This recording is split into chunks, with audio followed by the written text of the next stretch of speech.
Okay. I'm Margie Taylor, and with us is Hoop Roach. We're from Strategy Solutions. We were on the last call with the Development Committee with you, and we're following up this evening with our training session. Just want to make you aware that we are recording this session so it can be used with other members of your team who are not able to join us this evening. So let's move forward. We talked about your mission as a campaign committee member, and your role and our role is to complete a successful capital campaign for PSSA, raising $4 million in order to prepare the site and the organization for current members and for future generations. Mike, would you care to comment on that phrase, preparing for future generations? There was a lot of thought that went into it, and we tried to wordsmith things around, and sometimes you can manipulate them so much that you lose track of where you're going. But, we really wanted to focus a lot of what we're doing on the youth and future generations of shooters, be they new shooters or existing trap shooters that may want to take up other types of play target shooting. We thought that those three words kind of captured where we're going, and it was kind of interesting, and I'll make some comments later when they seem appropriate, what do we have, 13 phone calls, I think, interviews with various people familiar with the PSSA about the Northeast Shooting Complex, and it was interesting, but one thread through all of the conversations were the answer that we got to the first two questions, which was, what is your perception of the PSSA? And we had words like stellar, the best, they do things great, I love going there, et cetera, et cetera. And I think that's probably what got your attention, Hoop, more than anything else. Well, you've been telling me this all along, but I thought maybe there's a little blarney involved there. The description of the reputation was so consistent, it was mind-boggling. Every person to a one said this is a premier site, best run, best organized, best managed in the country, sets the standard for everybody else. It was just one was more glowing than the next. It was amazing. I was very impressed. These people really. And that really puts PSSA on very firm foundation for this campaign. That was what I was going to lead to, Margie. When you have people that engaged and that committed to the organization, it certainly should make life easier. And I also think when we asked the question was, what is your personal priority to help with this PSS campaign, everybody to a person said, yeah, I'm in, I'll help any way I can, just let me know. So. Excellent. Well, let's look at the agenda. Margie, going back to that slogan, the campaign motto, I was also struck by the fact every single person said the future of shooting is with the youth, and they went on and on, but the one that was most striking was one person said, if we don't do this for the youth, we will die. PSSA will die. That was pretty sobering. So the people really understand the urgency. And that's important. Urgency is a really good tool to use in fundraising. Let's look at the agenda for today. These are the points that we're going to discuss, learn about. I did tell Mike and Skip that we don't read word for word PowerPoints. I usually fall asleep or walk out the door. So we're not going to do that, but you can see the points that we're going to go through today. And please feel free to ask any questions. Meet our team. We've met some of us. This is me. I don't know why my head's cut off all the time, but that's all right. Hoop is on the right-hand side. This is Debbie. Go ahead. I just was going to say my head is cut off too. Oh, okay. This is Debbie Thompson. She's the founder of SSI and president and project manager, a company that's 20 years old. This is Ann Camp. She's our graphic designer, and she worked on your case for support and then any other campaign materials that will be developed. She'll be the graphic designer on this, and I think she's excellent. the support that we're going to provide. You can see that there. We're now at the training part of our support. We've worked with you, and particularly Mike and Skip early on, in terms of looking at a scope of work and what goes into a capital campaign. And now we're looking at working with you, the volunteers, identifying prospects, making the ask, preparing the materials that you'll take with you, and helping you in actually scripting and soliciting gifts. You can see some of the benefits in working with us. We, I don't want to brag, but we are older, which means we're experienced, have many, many decades of work in fundraising with all kinds of organizations. And I think we do work and recognize best practices in terms of fundraising, both major gifts, capital campaigns, and looking at all kinds of resources. And Skip and Mike, I think it's wonderful that you're working with Aspire and working on grants for this project as well. You've got a great team there with Aspire, and hopefully we'll look at getting word on that Commonwealth of Pennsylvania grant. Do you have any update on that you'd like to share? No.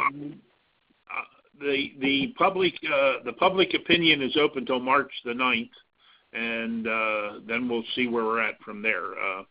I really don't know at this point in time when we'll know when a decision is made. Okay.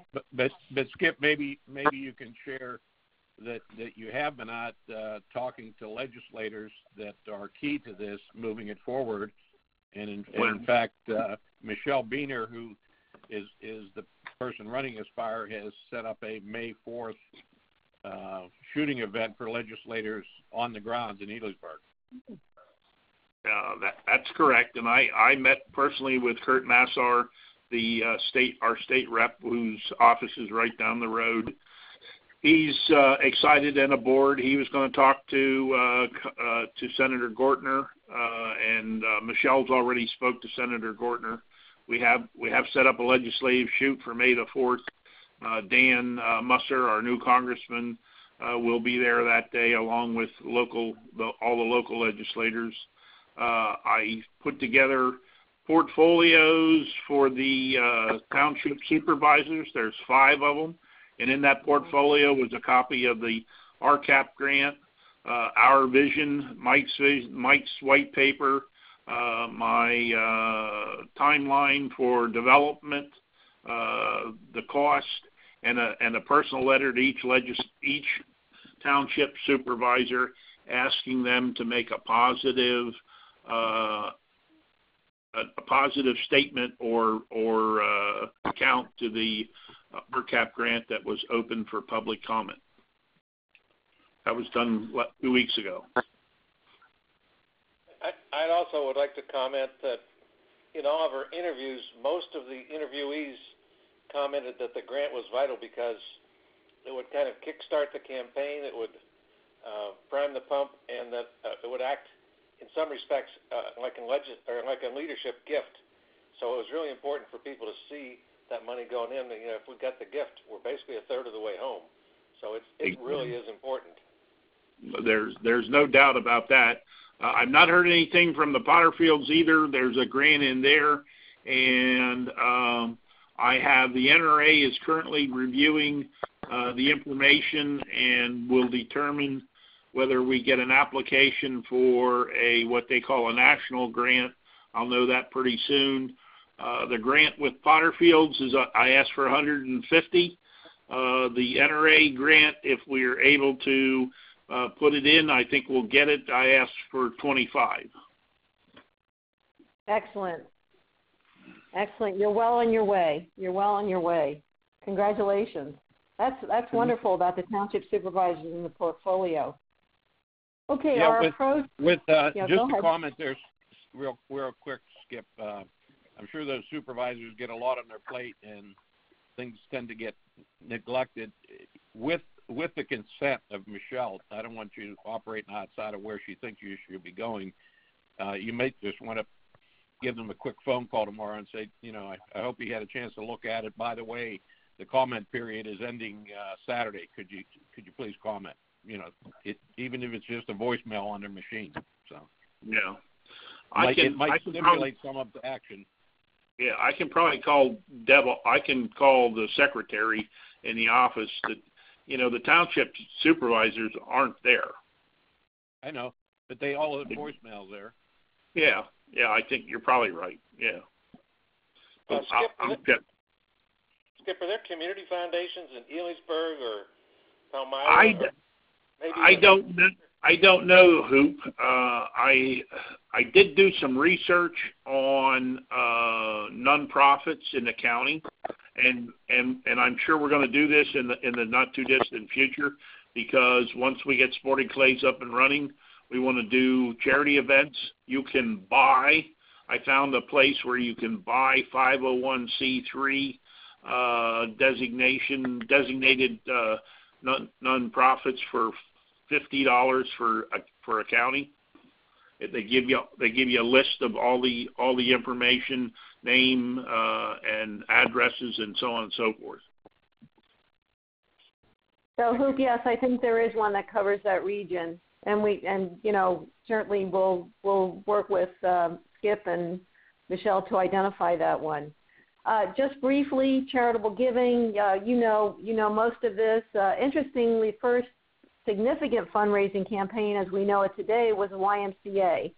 And the YMCA, one of the oldest organizations, in addition to the Salvation Army and our churches, wanted to build a building. And they put in a campaign and got the volunteers and really put the first significant fundraising campaign that we know.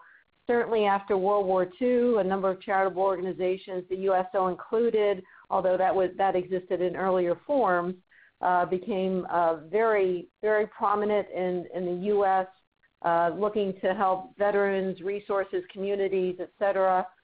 We fast forward to the 1970s with the creation of 501c3s, the proliferation of 501c3s in the nation. And then we come to this decade, this 21st century, and while we're looking at the maturing of fundraising programs, it also becomes more confusing and more confounding, given crowdsourcing, the internet, et cetera, et cetera. But again, the research shows that the most important part of any significant gift is the organization and the person who is asking, and the donor. This is what we look at in terms of fundraising.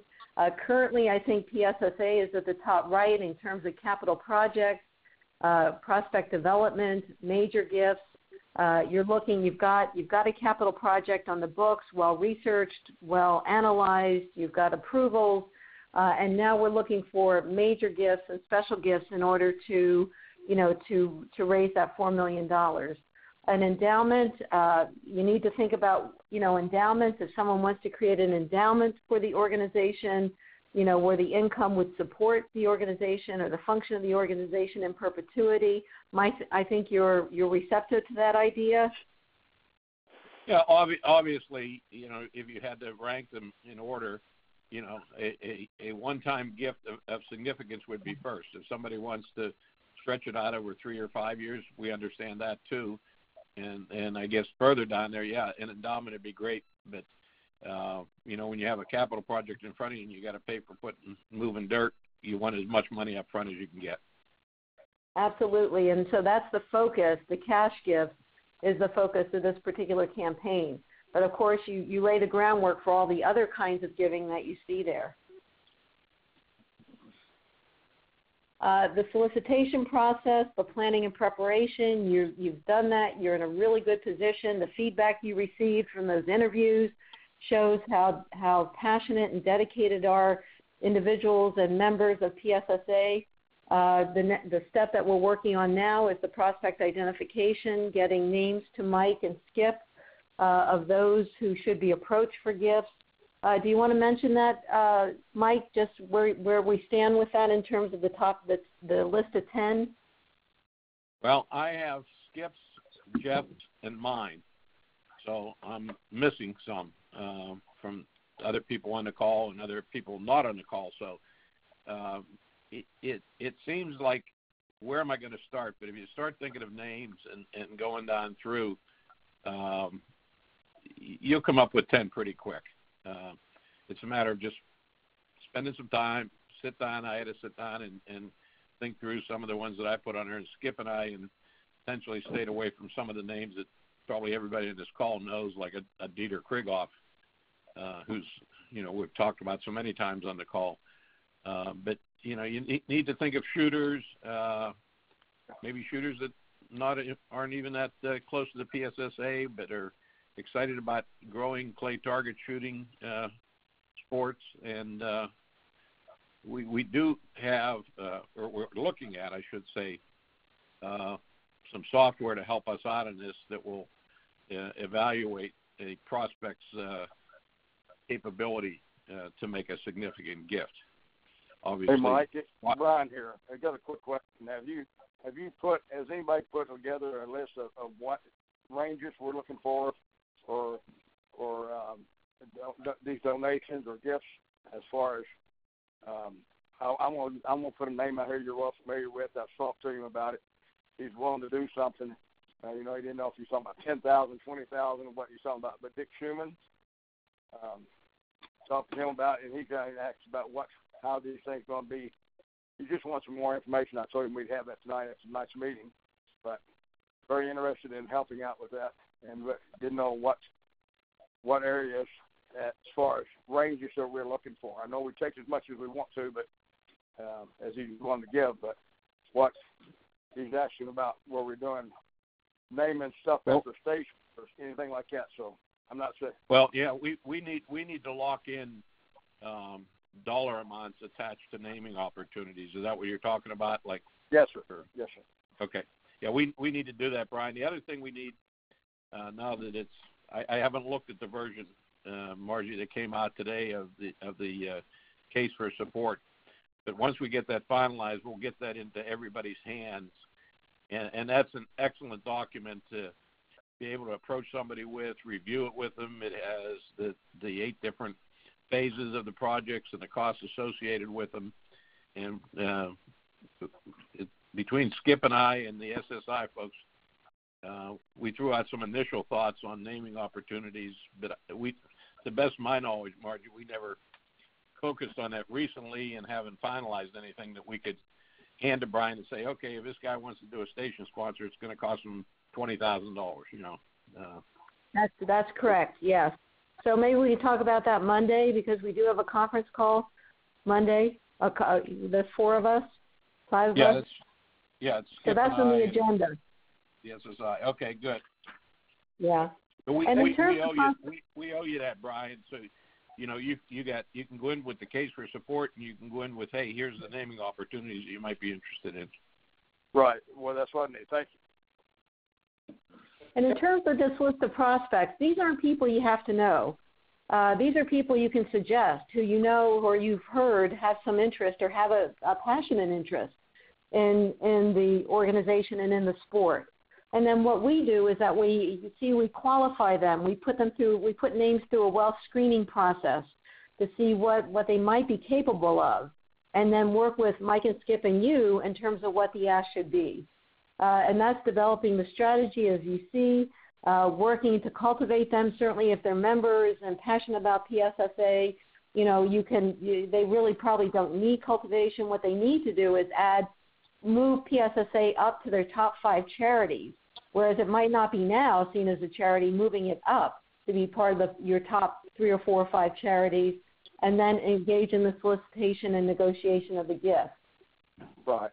Well, I have, like I said, I've reached out to a couple of individuals. Of course, they know John Allen as well. I've talked to him and Dick. But a couple of successful smaller gun clubs here in the area have also expressed a wish to be able to help with this project as well. So just kind of waiting to see, our directive on what we were going to be telling the people, and I think Mike just covered some of that. That'd come out to us when you guys get that group put together, that list put together. So. But it's important to keep in mind that the answer really depends on the person's capacity. We will publish a chart that shows how many $5,000 gifts we need and how many $25,000, how many $50,000. So it takes a variety, and some people are able to do much more than others, so we have to recognize that. And that's part of the analysis that has to go into your list of donors. What is their capacity? So you don't want to ask somebody that's capable of $50,000 for $5,000 or vice versa. And we'll do that. And there's a chart in here that takes a look at, you know, the number of gifts that you might want to consider soliciting at, you know, 10,000, 20,000, 500,000. And one of the principles of fundraising is the more leadership gifts you have, the lesser time you have to spend on, you know, on the $50 gifts, $100 gifts, et cetera. Not they're not important, but those leadership gifts are really key in helping others make their gifts as well. But here's a pyramid of fundraising. You are really you have your universe of prospects, your universe of donors. Many of yours will be first-time donors, but not necessarily in the traditional sense of annual fund donors.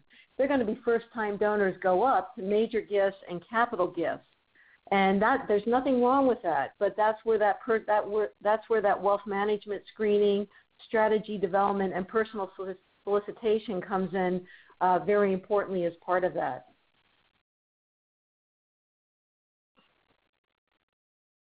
Planning and preparation, we'll go through these. We talked a little bit about the case for support. I guess that's the cover of that, Hoop. Is that I haven't opened that statement either. Yeah, yes, that is. I'm not sure that's the final picture, but Ann had to put something in just to show that it's not going to be just a dry written document, but it'll have some color to it and some photos and graphics.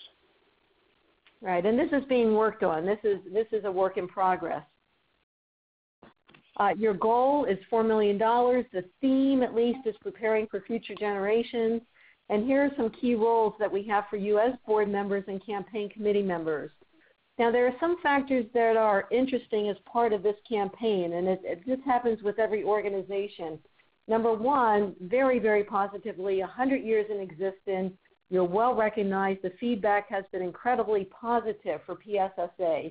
You've got great financials. You've got long-term financials that show financial stability. You've got great leadership, in-depth planning, the fact that you have your site selection, you're ready to, you know, to put shovel to the ground and you know, start construction of this. You have your approvals in place, your engineering. At the same time, this is your first major campaign, and your followers, your prospects don't necessarily think about PSSA as a charity, at least one of their charities that they support. So again, our challenge, our role is to move PSSA this year and next year into the top 4 or 5 charities where they're going to give. We're going to need to help these donors move PSSA up in their minds in terms of their own charitable giving. And time here is of the essence, and we talked about that a little bit earlier. The May event, your April event, you know, construction timetable, that all creates a sense of urgency, and that's very positive. That's not negative. You know, a sense of urgency helps donors in making their decision about what they're going to support. Maybe there's something they support now that they could support next year and put PSSA in its place. A success factor, your president, Mike, you know, he's going to be your CFO, your chief fundraising officer for this campaign, rather than the CEO of an organization or where there's 5 or 10 or 20 people employed. Mike and Skip and you, the development committee, you're looking at creating success for this campaign in terms of reaching its goal. But again, Mike and Skip, they will be Mike, you know, tell me if I'm wrong in saying this, but you two will be the final arbiters of decisions and the go-to for this particular campaign. Absolutely, and you know, I don't want anybody out there that has some thoughts about a person or anything to be fretting about what to do or not to do. You know, that's what SSI and that's what Skip and I are here for. I mean, we don't have all the answers, but we can go get the answers. So we need to use all the resources to work prospect and help finalize a gift.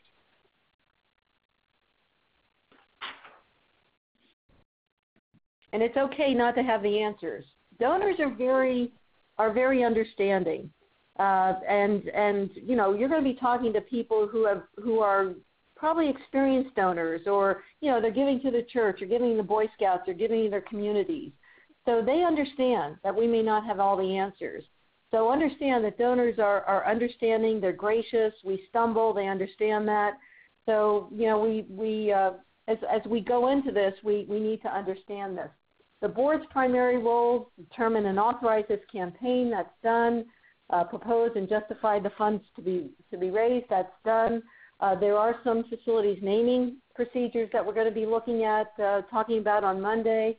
And then approve and accept gifts based on donor intent and how they apply to pssa.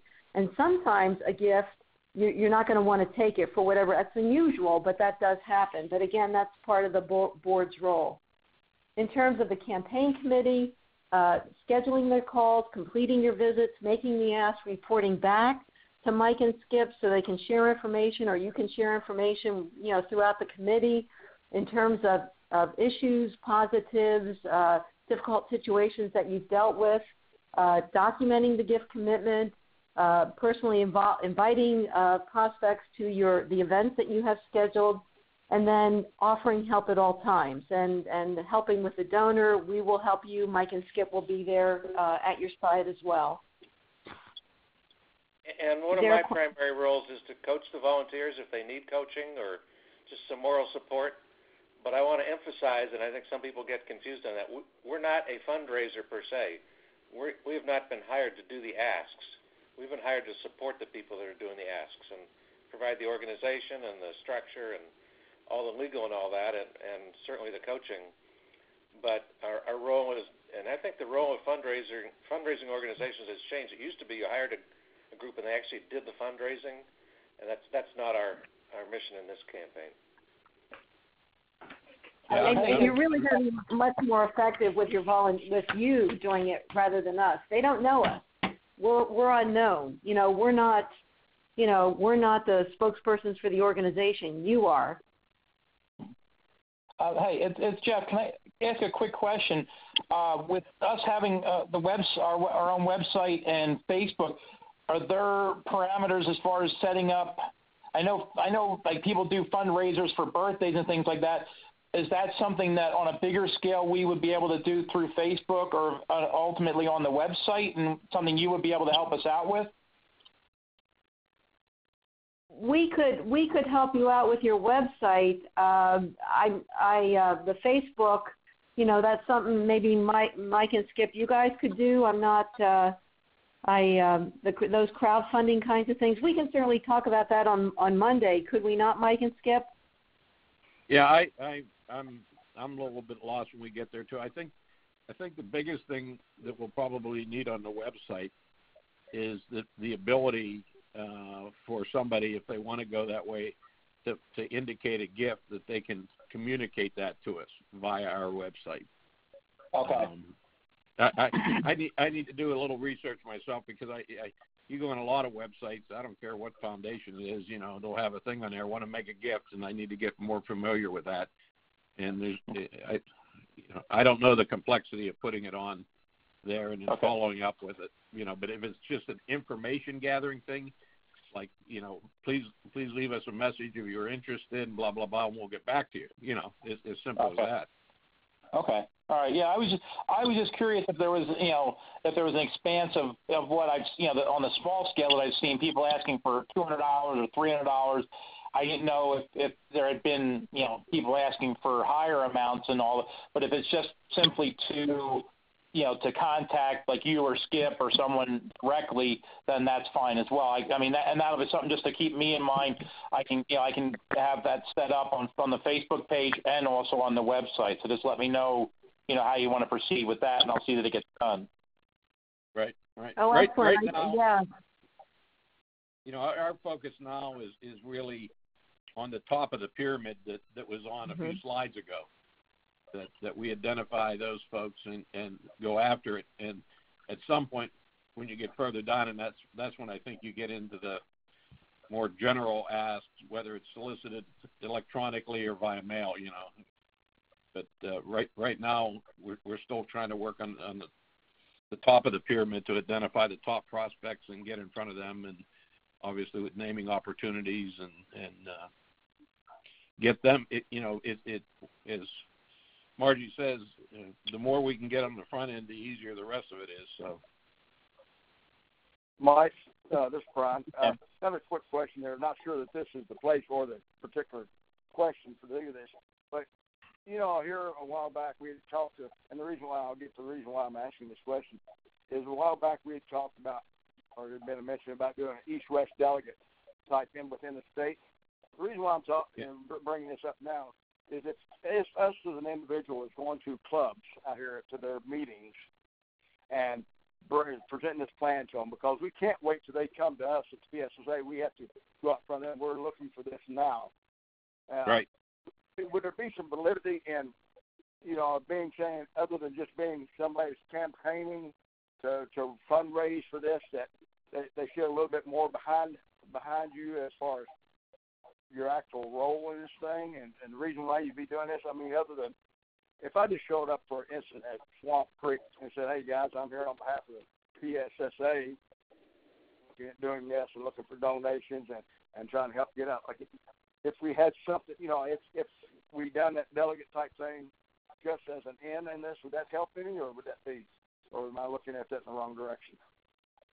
I don't know that it would really matter. I think the best thing for you to do is say, I'm here to talk to you about the case for support and the campaign that's going on, and here's copies of case for support, and I'm going to talk you through them.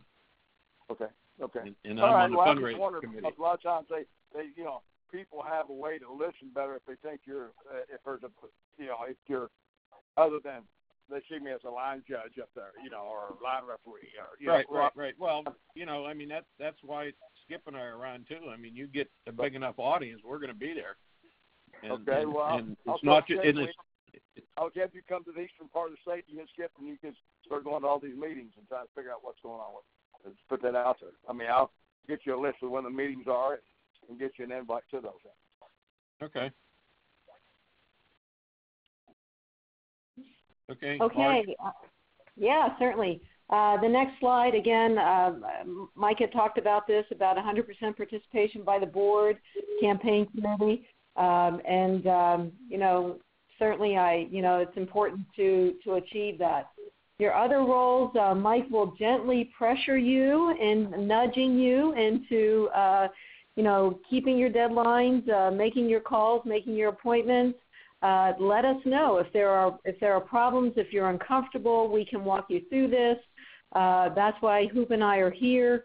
Don't let obstacles keep you from doing this. Let's work together. This isn't anything that we're trained for, fundraising. We're not, it's not something that we're used to in terms of asking people for cash. We ask everything else, but not necessarily asking people for cash. So let us work with you on this in helping you, and really it does become second nature. Skip will be making, as Skip mentioned, he'll be making presentations, and maybe the eastern part of the state as well, western part of the state. And then Skip needs the information in terms of the gifts, how the gifts are going to be received. Skip, you'll put them in a database. We'll talk about the database on Monday. But I think this is how we're looking at this being organized. Any comments, Mike? No, it's a little daunting at first, but I think once you get rolling and you get your first few conversations with potential donors under your belt, I think there'll be an increase in confidence and comfortability with talking to somebody. It was brought up in one of the interviews that Hoop and I were on. Well, he mentioned it earlier in this conversation, is that one of the astute interviewees, he said, if you don't change, if you don't do things, the PSSA may not exist in whatever years, 5 years or 10 years. And that, the clay target shooting world, well, yeah, there's still a lot of trap shooters out there. We need a fully rounded facility with sporting clays and skeet to make it a viable venue going forward. And that person got it. I mean, they're dyed-in-the-wool trap shooters, but they they look at the numbers in the back of our program book and they see what it was 10 years ago for X event, and they see what it is now. And, you know, you don't have to be a rocket scientist to figure out the trajectory is not going in the right way. So I found that kind of interesting. We also have a code of ethics, and I'm sorry, go ahead. I just agree with Mike. I found it really interesting that I think most of the people we called got the urgency. Some of them weren't thrilled about spending some time and money on sporting clays and skeet and other things, but they understood the need for it, both from a standpoint of attracting new members and growing, and especially trying to bring the youth in. The youth really like the sporting clays and the other venues. So it's got to happen. Gotcha. Now the next slide talks about the code of ethics and the donor bill of rights. Probably the most frequent mistake that is made in many campaigns is lack of confidentiality. And you're going to learn things about individuals in terms of their interests, their foibles, their wealth, again, that we have to keep strictly confidential. You will learn things about donors that may be public information. They own 100,000 shares of Google. That is technically public, but most people don't know it. It's like the millionaire next door. So let me just mention this, because this is something that we really need to keep in mind as we're talking about our donors, even to our spouses, and our friends. This is, if someone asks you about a donor, if they made a gift and the information is not public, the donor is asked to remain anonymous, you can say, with the donor's permission, yes, he made a gift, but we're going to keep that under wraps, or the donor has requested that the information remain anonymous. So there are ways to to talk to your friends, but they'll get it. They'll get it once you indicate that that this information needs to be held confidential. The second part of a donor bill of rights is honoring donor intent. And if the donor is intent on supporting some part of your program, that's where the gift will go. And honoring donor intent, you probably heard about instances where a name has been had to come off a building for some reason or other. That we're not in that position, but one of the biggest commandments of fundraising is honor donor intent, and that's why people like Mike and Skip and your board decide on accepting gifts, particularly complex gifts, or if there's a question about a gift. But many organizations, we all take that to heart, and that's really an important part of fundraising. Now, here goes to the heart of the matter that we've talked about, and this is a gift range table, and this is based on research and a rule of thirds. And think about it. If you can get two $500,000 gifts, you've raised $1 million of your $4 million goal. You get that $1.5 million state grant, you've raised $2.5 million of your $4 million goal. And you can see how important it is to raise these leadership gifts, as you see here, the $10, the $20, the $100, the $250,000 gifts, because that then saves you. It really does save you time. It says to others that those who have capacity, that they too should be giving at this kind of level, and it really makes up for a lot of $1,000 gifts or $2,000 or $50 gifts that you'll have to solicit. And we will solicit those. It's not that they won't. But if you're able to, again, given your urgency, your timetable, the work that you've done to establish this site, if you're able to secure leadership gifts, you're in a really good position to secure additional leadership gifts. And a leadership gift, you have a $250,000 leadership gift from someone, I'm not saying that this will necessarily generate 10 more $250,000 leadership gifts, but it might raise somebody from $5,000 to $10,000 or $25,000. So it works in all categories here. One other thing I wanted to add about this, and this is kind of common sense, but it's not unusual for it to take more time and effort and difficulty to get a $5,000 gift than a $50,000 or a $250,000. Sometimes the people that have that capacity they've kind of already, they know you're coming and they know what you're going to ask for, and they've already thought about it, where the $5,000 or $1,000 person may have a list of questions and objections, and they want you to come back for a couple more visits, and they can be very time consuming. So those larger gifts are very efficient as well. Not easy to get always, but they really help make things run much more smoothly. And if this prospect has accepted your call to visit and knows about PSSA, and there's some press releases going out announcing the campaign, they know that you're looking to raise $4 million, and they know why you're coming. The question is, what amount are you going to ask for? Questions about this chart? Just one interjection here too, and Hoop, you can jump in since you were a part of these interviews we did on Monday and into Tuesday. I contacted 13 people, and like you would guess, via phone. Some I got through to, other ones I left messages for, probably 50% of each. But at the end of the day, everybody agreed to be interviewed. I got no denials.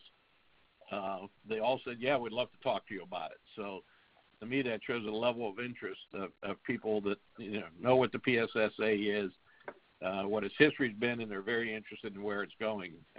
I thought that was positive, Hoop, that everybody I called agreed to be interviewed. I was absolutely shocked. I thought a lot of people say, I don't have time, or I don't like to talk about that stuff, or just wouldn't be available. So the fact you got 100% on that initial list was, I think, a very good sign, and I was gratified that we were able to do that. Of course, you and Mike also worked pretty hard on them, so that helps as well. And about this gift range table, we would not ask somebody for $100,000 unless we didn't think they had the capacity based on research and information, because you never want to embarrass your donor. So that's why we do things like wealth screening, and we talk to people, and we do an evaluation of what they might be able to give. It's a stretch gift, but at an appropriate level. So as you're thinking about this, understand that we do research to try to do the best job of pairing a donor or a prospect with these levels of giving. Other questions? Okay, we'll go on. Now, as we do this in terms of personal solicitation, I'd like each of you to think about a prospect that you have in mind as we walk through these steps.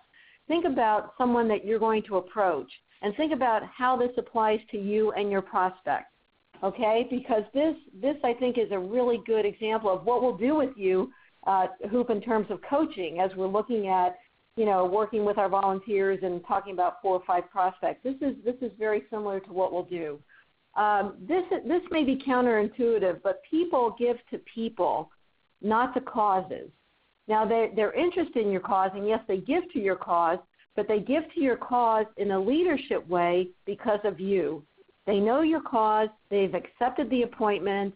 They're major donors, and they're accepting this appointment because of you. Yes, your cause is important, but they wouldn't see you without your cause, but they're giving to people. They're giving to the Mikes and the Skips and the Perlmans of the Pearlsteins of the world, because they know that you're associated with this organization. And this is backed by research, even though it's considered, it's somewhat counterintuitive. It really is your role. That's one of the reasons why your role is so important in this.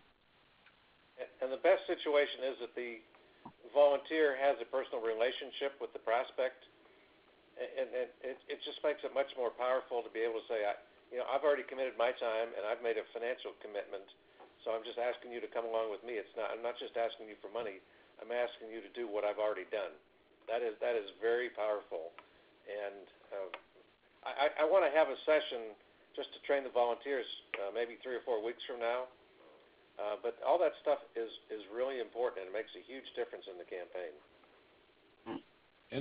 And one of the things, a thing that I noticed, I was going through our mailing list, and while it's pretty, large and scary, I flipped through it, and one thing that jumped off at me very quickly is how many families we have, generations we have, that come to the PSSA facility. And I just thought, wow, an approach to those, they have an interest, and the grandfather or the father and the son, have capacities, and why not get them excited about a family gift? Yeah. To this? Yeah. I mean, that can a gift in honor of, yeah. That's an excellent idea.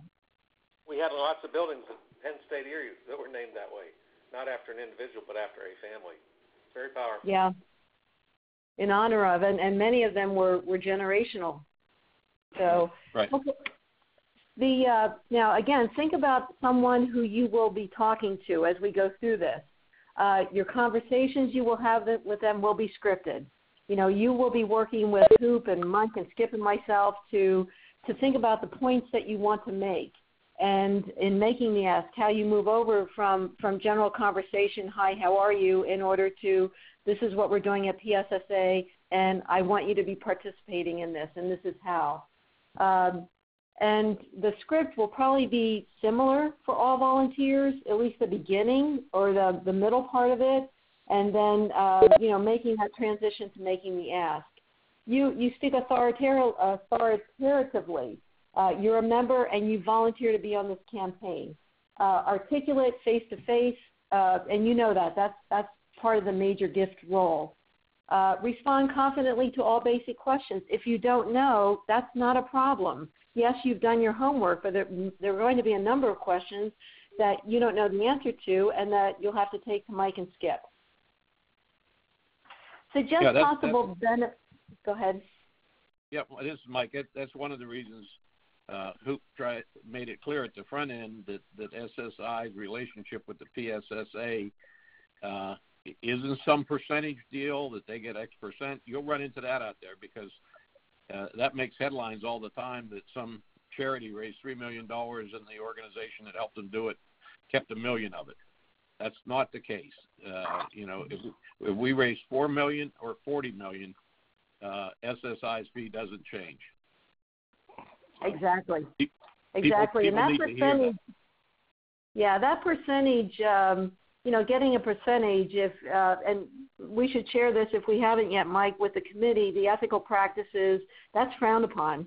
That's not considered an ethical practice in fundraising. So even though it's done, it's not necessarily something that the Association of Fundraising Professionals and the other national organizations approve of. So absolutely.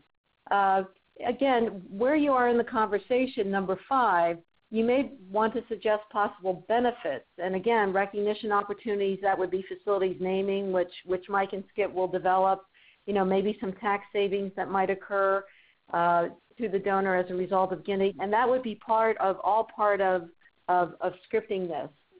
You believe in the campaign, and you help them realize that to contribute funds to such a great cause is a privilege. And it really is. It was a donor years ago who said that to me, and I thought that's a really good piece of information and a really good concept to share.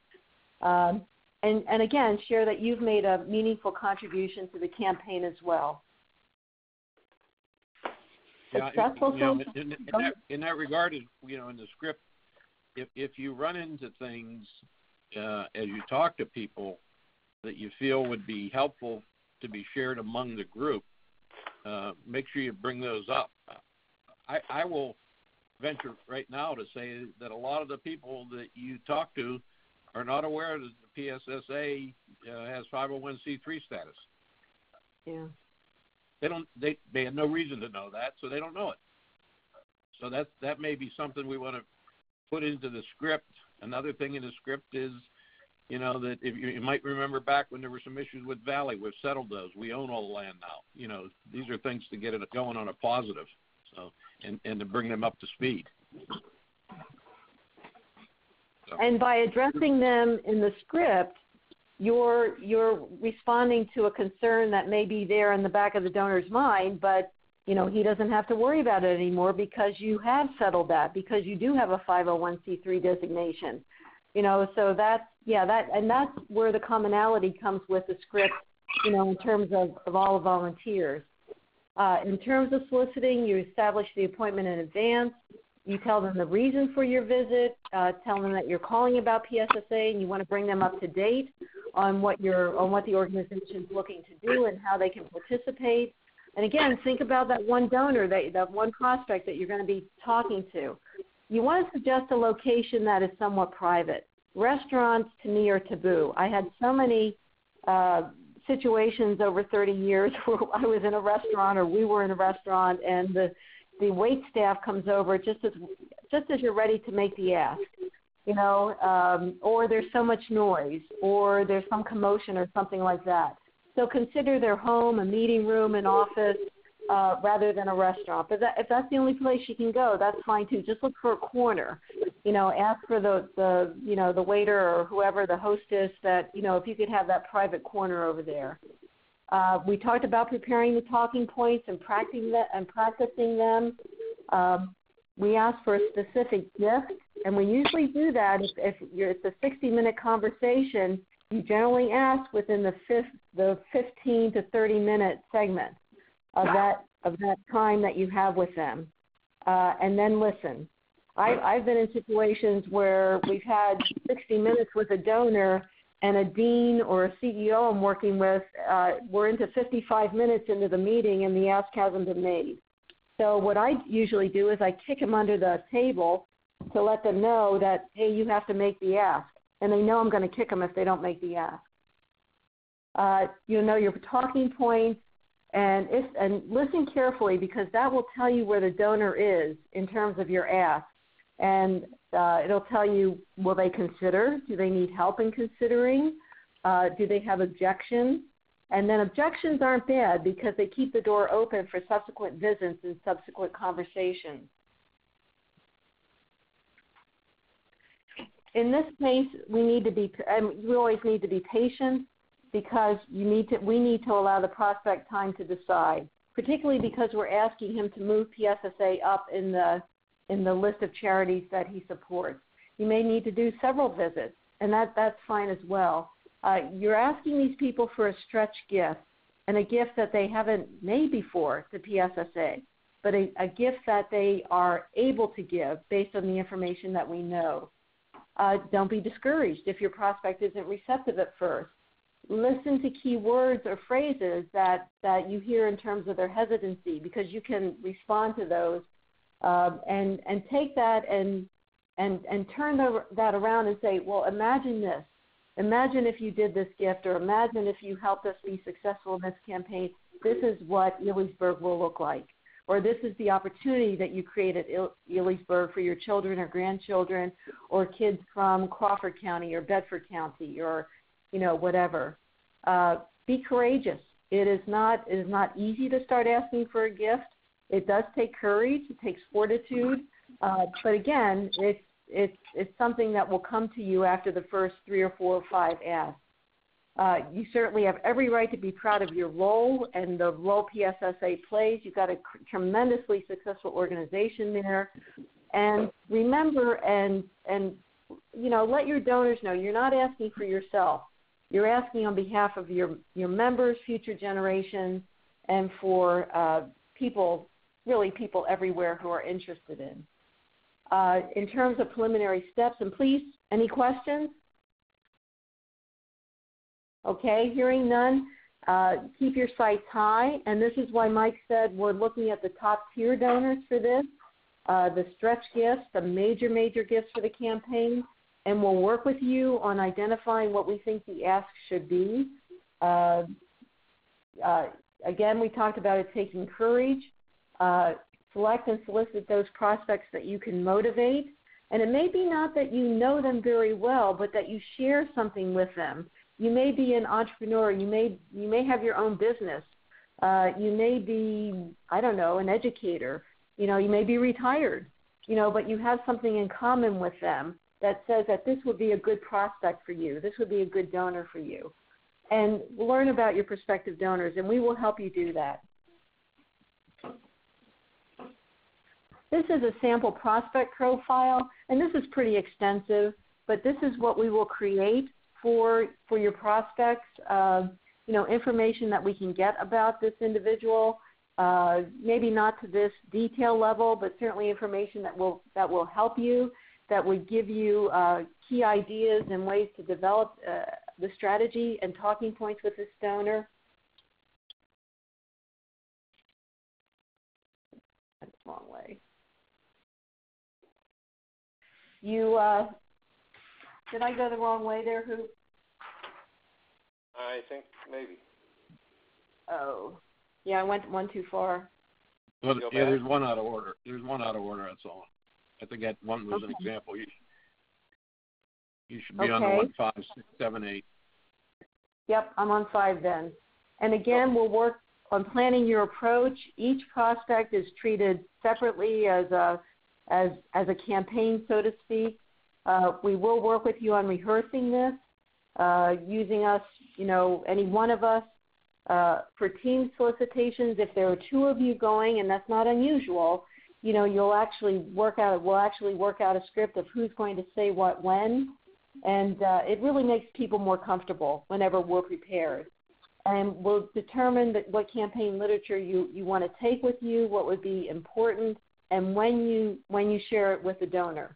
And of course, you're going to take your cue from the donor or the prospect, but also when in the conversation you think it should be brought out. Did I hear a question there? No, but Margie used a really important word. She said conversation. I think sometimes the volunteer tends to think I have to go make a speech, and it's really more important to make your points, but to ask a lot of open-ended questions and to listen. You want to get the prospect talking and giving you their opinions, their concerns, because then you have something to react to. So you don't want to dominate the conversation. You want to try and get them talking as much as possible, so that you really have a two-way give and take. And that is one of the mistakes that all of us make, even those of us who are paid fundraisers for organizations, employees of organizations, is that we're not quiet and we don't listen. So that's, I think that's an important point that Hoop makes, and again, it's a conversation.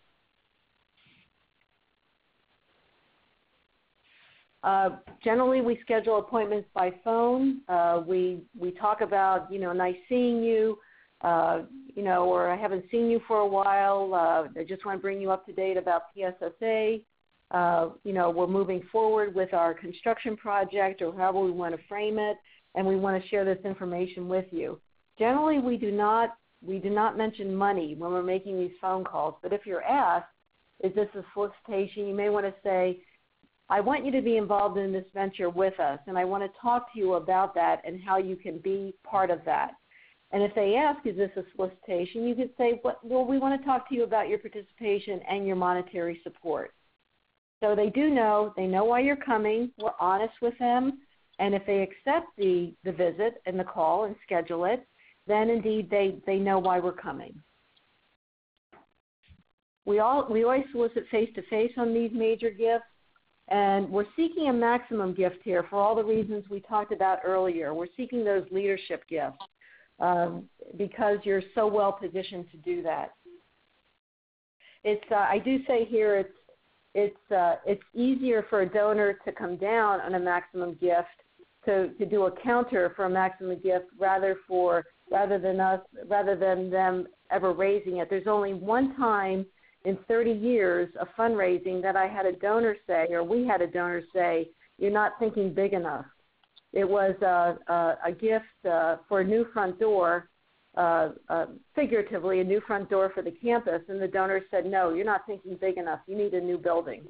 We were thrilled. We were very thrilled with that. Right, Hoop?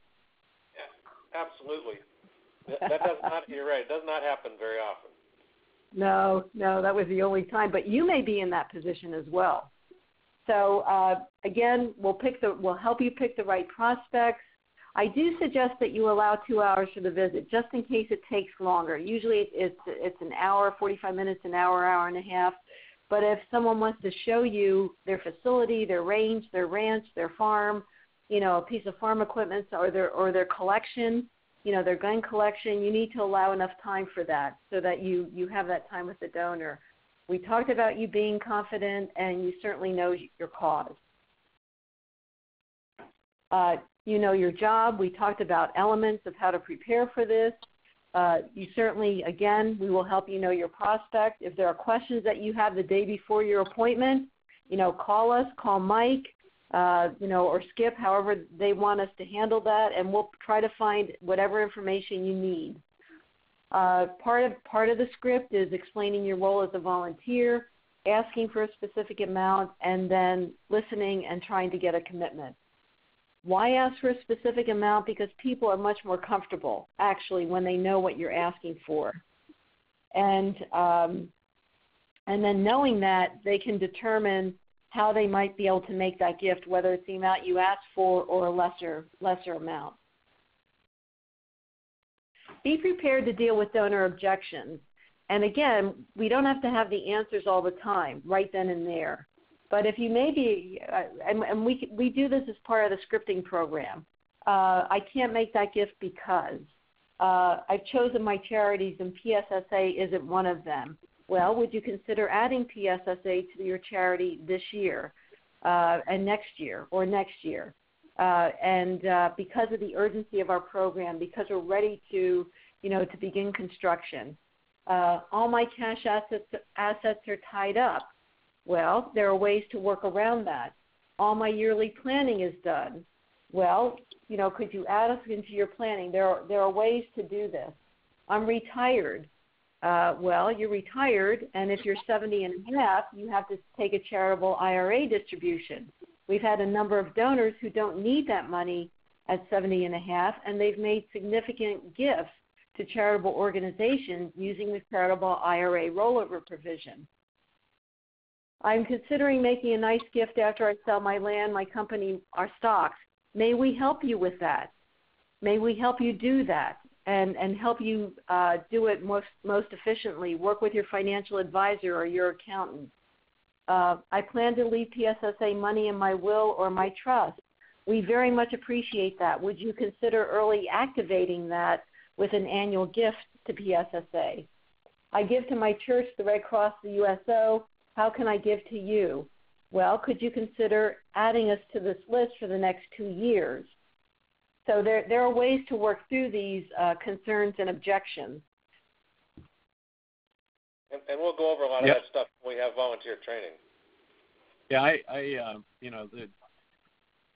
the one that jumped out at me there about, I'm going to sell this and sell that. We're not making everybody tax practitioners or anything, but a simple thing was, well, you can give the whole amount and get a deduction for it versus selling it and paying some type of stock capital gain or otherwise and having a net amount. Simple things like that. But one of the things, and we don't really have an investment policy, Margie, that you would typically think of, but I think it's pretty common that a recipient of a gift in kind would have a policy to try to turn it to cash as quickly as possible. So we don't have to hang on to Joe's stocks that he gave us because investment managers never like to put something in the portfolio that they didn't pick. So many charities have a policy to sell everything immediately, and then it's cash, and you don't have to worry about it. So absolutely, and you're not timing the market. You're not, the donor knows the date of the gift, the date the equities were transferred, the value of that gift, and you're selling it, and the donor is, receiving the tax credit for it. And probably all the charities I know do the same thing in terms of selling it almost immediately. Yep. Anything else on that? No. Okay. What if your contingency plans? Remember that we don't want to, we'll accept it, but we really want to accept gifts that are major gifts or large gifts. If you sense that the person you're talking to is going to counter with a $1,000 gift when you're asking for $25,000 gifts, again, we'll script you. We'll work with you on that. and say things like, perhaps it's not a good time to discuss this. Could I come back in a few weeks? Or could we examine how a larger gift could be made? And the idea here is that, again, we've done some research. We have an idea of what they might be able to consider, and it's working with them to try to get that stretch gift. If the prospect agrees to consider your appeal but wants more time, absolutely. Allow him to do that. He's got to sort things out probably with his accountant or financial advisor, but make a suggestion, could I come back in 2 weeks? Because you don't want this to go on for months and months. You want to try to close this gift appropriately, but as soon as you can. And remember, our job is not to get the answer, is to get the answer to close the gift, not just to ask. After the meeting, report in. Call Mike and Skip, send them an email, let them know what occurred, what happened, what your success was, what the concerns were, what next steps, what needs to happen, asking for more help, what can I do next or what should we do next. And this will help everybody because Mike and Skip can share this, or you as a campaign committee can share these things with each other. So you know what common responses you might be getting. So this is Mike. You want to talk a little bit about how you want them to respond? Is this a good model for you? Yeah, it's fine. I mean, everybody's going to be tied up from time to time, but Skip and I will be back to you as quickly as possible to help you offload what happened in the meeting while it's still very, very fresh. And we'll record it so that we keep a good log on what happened with this prospect, what the issues were, if there were any, what the next follow-up is, so that we can be a resource there. One of the comments I'd like to make is, there's 7 of us on this call. This may seem a little like a lot. I mean, there's people not on this call that couldn't make it for various reasons, but we have identified, I've identified a number of people who very much support what we're doing, but they're not comfortable being the person to go out and ask for the gift. And what I've asked them to do is, are you willing to help do introductions for me? We can broaden our group because there's a lot of people out there that know people that have the capacity to make a significant gift. They don't feel comfortable approaching them, but they most of the time would be comfortable to say, could you meet with Mike and talk about this project that's going on, and I'll come along, but I'd really like to let you hear it from them. And that's all we're looking for, a door opener.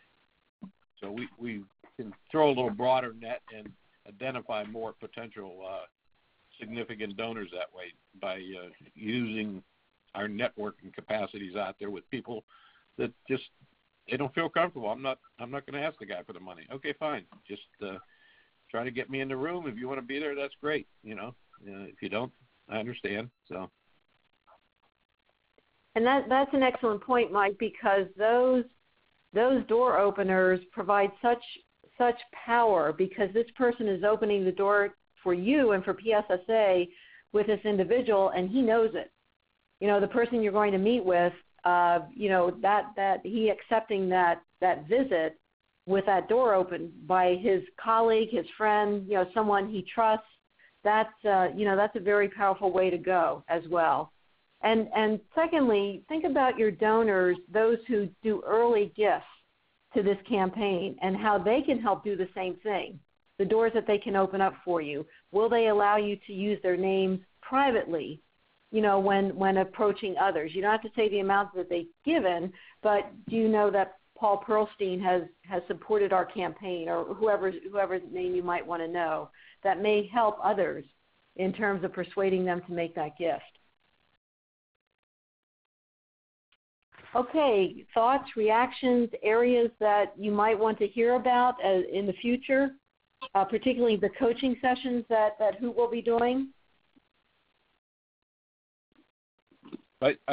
we're behind a little bit in getting these naming opportunities out, as you pointed out, Brian, because I think that'll help us get things rolling. I think we've got a number of people that it's a corporate connection, and we're all here on the call, and what happens on the call is like Vegas stays on the call. But if I went out and talked to somebody about naming the whole Northeast Shooting Complex for a big number without giving Dieter Krigoff a chance to throw his hat in the ring, I think we'd lose Mr. Krigoff pretty quickly. But nobody from a corporate standpoint, I don't think they want to be left behind.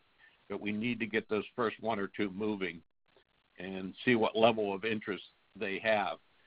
Some of them are going to take a little bit longer because, if it's more of a corporate structure, one, for example, like a White Flyer.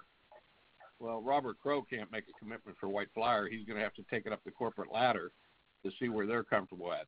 But the individuals, like a Dieter and some of the other people that own their own company, we're talking to the guy at the head of the table, so he can make those decisions. And I think that'll help bring other people along, too, when we get down into the more general gifts, if we can show that back to that table that hey, between the grant and some top gifts, we're already at $2.5 million or $3 million or whatever the number is. So.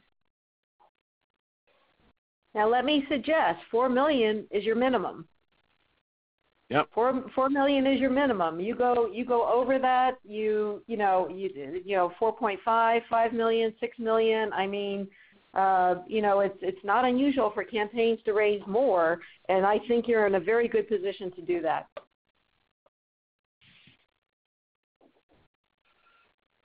Any other questions? The other reinforcement to what you said earlier, Margie, about confidentiality, I mean, it's absolutely vital. This is not fodder for the front porch down at Elysburg. You have to really take confidentiality seriously. And if you'll bear with me just 1 second, I had an incident back when I was chairman of our hospital board, and we had just had a board meeting concerning a serious issue with a physician. And I'm at lunch 2 days later sitting next to a table where one of the board members' wives was talking to her girlfriends about what was going on with this physician. The lawsuit was horrendous. No pillow talk, no talk with anybody other than the people on this committee, Skip and myself. No front porch chatter. It's really important. And it really is too easy to let something slip. So, Hoop, I think we need to help develop some phrases and responses on how to respond to questions from our best friends about what we're doing. We've done that, so that without being rude or disrespectful or something like that. And but that is, you're right. No pillow talk, really. That can sink a major gift in a heartbeat. Okay, well, we talked about where we go from here. Hoop talked about coaching sessions, Mike, and what. So we're looking at finalizing the case for support. Well, I did want to comment on that. I got the final draft this afternoon. I want to send that to Mike first thing in the morning, and then if he's okay with it, we'll circulate it to the rest of the committee. And I also have a report on the interview questions that I just finished this afternoon that I will also send to Mike in the morning. And once he's done blessing those, we'll get those out, both of those documents, to the whole committee. Got you? Okay. Yeah. Campaign committee members, thoughts that you had, points that we didn't make, more information that you need?